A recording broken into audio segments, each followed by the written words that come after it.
अस्सलाम वालेकुम भाईजान, कैसे हो? ठीक हो? तो मैं हूँ हामिद अली और आप देख रहे हैं हामिद अली ऑफिशियल 10। भाईजान आ सतार है पिया ये माल दे फार्म पहले भी तुहानू विखाया तो हुणी तुहानू माल दा फार्म विखा रहे हैं। कुछ दोस्त आते पे भाई गाय विखाइया ने तो गाय का चड्डा नहीं विखाया।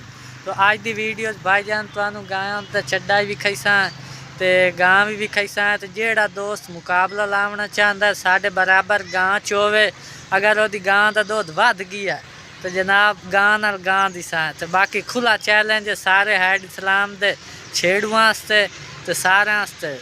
बाकी माशाल्लाह तुहानू इस वीडियो दांत भी विखाईसा सारे माल विखाईसा। ओके जी। मेरा दाना दिखाला मैं उन्होंने 5 किलो दूध पिवाया पिया। हर हफ्ते तो बाद मैंने घ्यो खवाइंदा खाना आगे दान नू ते मेरा दान वेखो पे भाईजान दांत चेक करो। तो दूए नंबर ते आयो गाय माशाल्लाह जेड़ी तुस आंदे हो भाई चड्डा एदा विखा आ चड्डा वेखो ते सही है। बाकी दुइयां गाय तो हाँ भाई सतार ये गां केड़ी तेरी मार दी है जेड़ा आवे ना मार दी। अच्छा हाँ भाई जहाँ गां मार दी है रोड ते जेड़ा बंदा जांदा पियो गां चाह ते भरा मार दी। ते बाकी दूया गाई हाँ मियाँ मज्जा ही वेखो।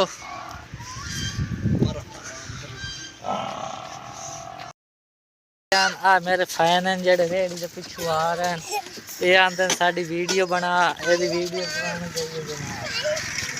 चेक सही है हुण साडी वीडियो बन गई ते हाथ हलाओ आख सानू लाइक करो चल हुण